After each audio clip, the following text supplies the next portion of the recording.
Good morning, शुभप्रभात मित्रांनो. माझं नाव प्रसेनजित मिश्रा. मी proper Jalgaon Jamod तालुक्यात राहतो, जळगाव जामोदमध्ये राहतो, बुलढाणा जिल्ह्यामध्ये, महाराष्ट्रामध्ये. आपल्या सर्वांचं स्वागत आहे माझ्या या ब्लॉगमध्ये. आपल्याला हा ब्लॉग चांगला वाटल्यास नक्की याला लाईक करा, शेअर करा, कमेंट करा आणि चॅनलला सबस्क्राईब करायला विसरू नका, जेणेकरून पुढचे येणारे सर्व ब्लॉग आपल्याला बघायला मिळतील, नवीन नवीन माहिती आपल्याला मिळेल.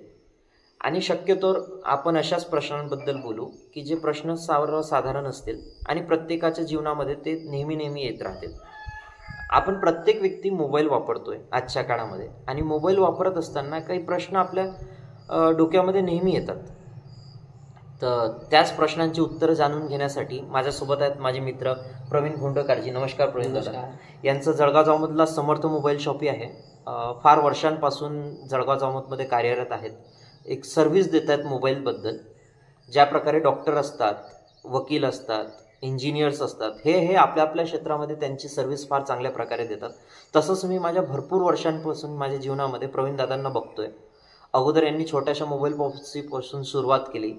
पोलीस स्टेशन जवळ होतं, मग तिथून त्यांनी अजून दुकान बदललं आणि ते आता नगर परिषद कॉम्प्लेक्समध्ये यांचं समर्थ मोबाईल शॉपी म्हणून हे कार्यरत करतात. भरपूर फार चांगला स्वभाव, प्रेमळ स्वभाव. आणि यांच्याजवळून आपण काही प्रश्नांची उत्तरं घेऊया मोबाईलबद्दल, कारण की आजचा विषयच हा मोबाईलसाठी आहे की आजच्या रेग्युलरच्या जीवनामध्ये मोबाईल वापरत असताना अशा काय काय गोष्टी आहेत की जे आपण करायला पाहिजे किंवा नाही करायला पाहिजे. तर प्रवीण दादांसोबत आपण चर्चा करूया. हां, पण नक्कीच तुम्ही या व्हिडिओला लाईक करा, कमेंट करा, शेअर करा आणि या चॅनलला सबस्क्राईब करायला विसरू नका, जेणेकरून आपण पुढचे अजून चांगल्या चांगल्या मुद्द्यांवर बोलत राहू माझ्या भरपूर मित्रांसोबत. तर प्रवीण दादा, सर्वात अगोदर मी तुमचं स्वागत करतोय. नमस्कार. माझा पहिला प्रश्न हा आहे की आपण रेग्युलर जीवनामध्ये मोबाईल वापरतोय, प्रत्येक जण वापरतोय, आणि आता आपण बघतोय की हे पावसाळ्याचे दिवस आहे. तर पाण्यामुळे मोबाईल खराब नाही व्हायला पाहिजे किंवा त्याच्यामध्ये काही प्रॉब्लेम नाही यायला पाहिजे, याच्यासाठी काय करता येईल. पण अगोदर मी हे सांगतो की त्याला पाण्यापासून जर मोबाईलला वाचवायचं असेल तर सर्वात पहिलं कारण तर हे असायला पाहिजे की तुम्ही त्या मोबाईलला पाण्यात टाकूच नका. आणि मला माहिती आहे की तुम्ही त्या मोबाईलला पाण्यात टाकणारच नाही आहे, पण कधी कधी आपण पावसामध्ये बाहेर जातो, तर त्याच्यासाठी काय करता येईल प्रवीण दादा? आपण बाहेर गेल्यानंतर सर्वात पहिले आपण एअर पॅक जी पन्नी हे ते पाऊच येतात, मोबाईल कव्हर येतात. अच्छा. मार्केटमध्ये ते चांगल्या प्रकारे अवेलेबल आहेत. ओके. सर्वात महत्त्वाचं ते आपण घेणं आवश्यक आहे. प्रवीण दादा, मी ऐकलेलं भरपूर वेळेस आपण बाहेर जाताना, पाऊस असताना भरपूर जण पन्नी घेतात आपल्या घरातली आणि त्याच्यातच मोबाईल टाकतात. नाही, ते सर्वात चुकीचं आहे. आपण म्हणतो पन्नीमध्ये टाकला म्हणजे आपला मोबाईल सेफ झाला, पण ते उलट होऊन जाते. उलट असं होऊन जाते की पावसाचं पाणी त्या पन्नीमध्ये कोण्या ना कोण्या प्रकारे, कशा ना कशा प्रकारे ते आत जातेच. आत गेल्यानंतर ते पाणी त्या पन्नीमध्ये तसंच राहते. त्याच्यामुळे काय होते माहिती आहे, पाण्यामध्ये मोबाईल ॲटोमॅटिकली जातो. अच्छा. आणि मोबाईलमध्ये पाणी जायचं नसलं तर आणखी त्यात पाणी जाऊ शकते. जायचे असे जास्तीत जास्त असतात.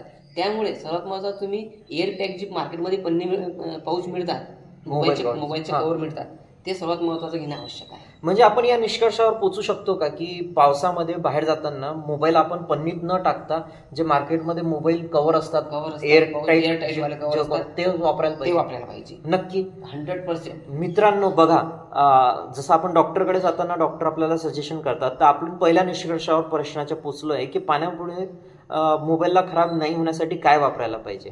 तर नक्कीच प्रवीण दादा, आपण याला लॉक करायला पाहिजे का? 100% लॉक करायला पाहिजे त्याला. की म्हणजे आपण पावसामध्ये जर आपण बाहेर निघतोय तर आपल्या प्रत्येकाकडे एक एअर टाईट पाऊच असायला पाहिजे, मोबाईल कव्हर असायला पाहिजे, जेणेकरून त्याच्यामध्ये मॉइश्चर तयार होणार नाही आणि पाण्यामुळे तो मोबाईल खराब होणार नाही. प्रवीण दादा, माझा दुसरा प्रश्न हा आहे की मोबाईल वापरताना भरपूरदा काय होतं की कोणत्या ना कोणत्या प्रकारे मोबाईल खराब होण्याची शक्यता असते, किंवा आम्ही बघतो की आम्ही मोबाईल घेऊन तुमच्याकडे येतो की दादा हा मोबाईल खराब झाला, हा सुरू होत नाही आहे, याच्यामध्ये प्रॉब्लेम होत आहे, बॅटरी चालत नाही आहे, बॅटरी लवकर उतरेल. तर तुम्हाला काय वाटतं की याचा प्रमुख सुरुवात याची कुठून होत असेल? मोबाईलचा मेन प्रॉब्लेम आहे, प्रॉब्लेम क्रिएट व्हायचं मेन कारण आहे चार्जिंग कनेक्टर. अच्छा, चार्जिंग. हा, तुम्ही मोबाईल किती वेळ चार्ज करता, कसा चार्ज करता? प्रवीण दादा, मी तो बघितलेला आहे की दिवसभरामध्ये लोक 24 तास मोबाईलला चार्जिंगला लावूनच ठेवतात. सर्वात चुकीचं आहे ते. अच्छा. तुमचा मोबाईल जास्तीत जास्त खराब व्हायचं मेन कारण आहे चार्जिंग कनेक्टर. अच्छा. आपण जास्तीत जास्त मोबाईल चार्ज करतो. चार्जिंगमुळे कोणाचे चार्जर घेतो आणि लावतो. हा. चार्जिंग केबल, मोबाईलचा चार्जिंगचा जो विषय आहे. नाही तुम्ही बोला ना, चालेल.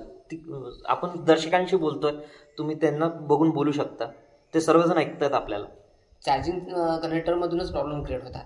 मेन सप्लाय जो जातो तो चार्जिंगमधून जातो. मोबाईलमध्ये मॉइश्चर म्हणा किंवा अदर काही कनेक्टरमधूनच प्रॉब्लेम क्रिएट होतात. तर प्रवीण दादा, मला असं विचारायचं आहे तुम्हाला की जसं आम्ही सुरुवातीला बोलताना बोललो की दिवसभर मोबाईल चार्जिंगला लागूनच ठेवलेला असतो. आजकाल भरपूर असे मोबाईल येत आहेत की मी बघितलेले त्यांची 0 ते 100% चार्जिंग 25 मिनिटामध्ये 30 मिनिटामध्ये कंप्लीट होतं. तर काय करायला पाहिजे की त्याला 30 मिनिटापर्यंतच ठेवायला पाहिजे की कंटिन्यू त्याला मोबाईलला चार्जिंगवरच ठेवायला पाहिजे? नाही, कंटिन्यू ठेवायला पाहिजे नाही. कंपनीने त्यासाठी आपल्याला सुविधा दिली का तुम्ही तुमचा मोबाईल आम्ही 25 मिनिटातच चार्ज करून देतो. तर तो 25 मिनिटात नाही, तो आपण 23 मिनिटातच काढून घ्यायला पाहिजे. अरे वा. 2% 5% चार्जिंग कमी असले तर चालेल, पण जास्त वेळ लावले ना बॅटरीची लाईफ कमी होऊन जाते. बॅटरी खराब होऊन जाते. बॅटरीमुळेच टोटल प्रॉब्लेम क्रिएट होतात मोबाईलमध्ये. मोबाईलची बॅटरी खराब झाली तर बॅटरी बॅकअप आपल्याला कमी मिळतो. आपल्याला असं वाटतं आपला मोबाईल खराब झाला, पण ते ॲक्च्युअल बॅटरी खराब झालेली असते. नेट यूज केल्यानंतर बॅटरीचा बॅकअप जो आहे तो एकदमच आपल्याला कमी मिळायला लागते. एकदम मोबाईल पूर्ण 100% आणि नंतर 20%, 50%, 40% असा 10-20% कमी होऊन जातो. त्याच्यामुळे मोबाईलचं चार्जिंग हे जे आहे हे मेन कारण आहे मोबाईलचं खराब व्हायसाठी.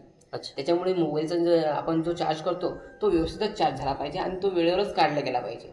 तो जास्त वेळ ठेवला तर मोबाईलमध्ये मोठ्या प्रमाणात खराब होऊ शकतात. बघा मित्रांनो, आपण आपल्या दुसऱ्या प्रश्नाच्या निष्कर्षापर्यंत पोहोचलोय, कारण की आपल्यासोबत एक प्रोफेशनल टेक्निशियन बसलेले आहेत, एक सर्व्हिस प्रोव्हायडर बसलेले आहेत.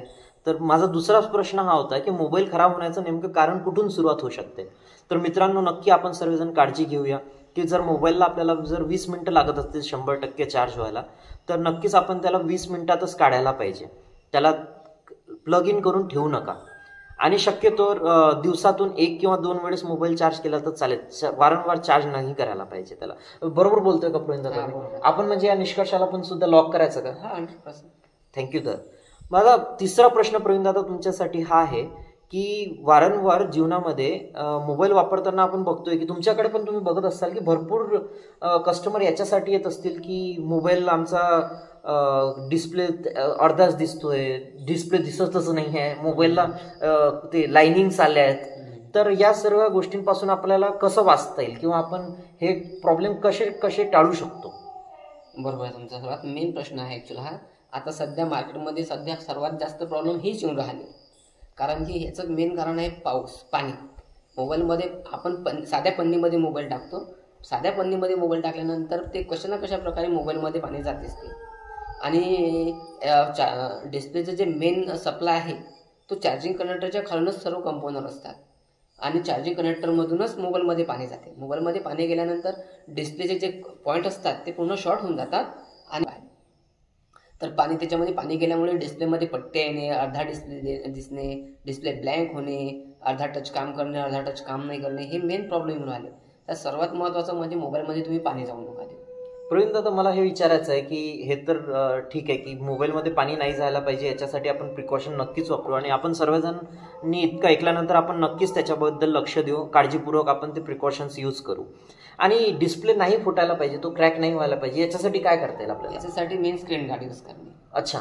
स्क्रीन गार्ड तसे आता मोबाईल जे येऊन आले ते सहजासहज फुटतच नाही. पण प्रवीण दादा, मी बघितलं मार्केटमध्ये भरपूर स्क्रीन गार्ड आहे, तर नेमकं कोणतं स्क्रीन गार्ड वापरायचं? याच्यामध्ये एक नवीन D+ म्हणून एक स्क्रीन गार्ड आलेला आहे. अच्छा. त्याला ब्लॅक कलरची बॉर्डर असते, एकदम चांगल्या क्वालिटीचे स्क्रीन गार्ड आहेत. त्याची मार्केटमध्ये प्राइस जास्त असं विशेष नाही, 80 ते 100 पर्यंत आपल्याला भेटून जाईल ते. अच्छा. दुसरं म्हटलं म्हणजे चांगल्या क्वालिटीचे कव्हर. हां. जे याच्यावाले कव्हर असतात ते आपलं काय म्हणता येईल त्याला, बॅक कव्हर. बॅक कव्हर पण ते एकदम शॉकप्रूफ. अच्छा. त्याला साईडनं चारही साईडनं मस्त असे कोणे असतात, म्हणजे मोबाईल पडला तरी मोबाईलला जास्त इजा होणार नाही. अच्छा. म्हणजे आपल्याला नक्कीच या निष्कर्षावर पोहोचता येईल की आपल्याला प्रॉपर प्रत्येक फोनला स्क्रीन गार्ड लावायला आहे आणि चांगल्या क्वालिटीचे कव्हर, बॅक कव्हर लावा, शॉकप्रूफ वाले कव्हर यूज करणे. आणि प्रवीण दादा, माझा पुढचा प्रश्न आपल्यासाठी हा आहे, माझ्या दर्शकांचाही हाच प्रश्न आहे की सर्वांकडे मोबाईल आहे पण तो वारंवार गरम होतो, हीट होतो आणि हँग होण्याचे प्रॉब्लेम वाढतात की नवीन मोबाईल घेतला पण एका महिन्यानंतरच आपल्याला अनुभव येतो की तो कुठेतरी स्लो चालतो, हँग होतोय. तर याच्यासाठी आपण काय करायला पाहिजे, आपण आपल्या दर्शकांना काय सांगता येईल?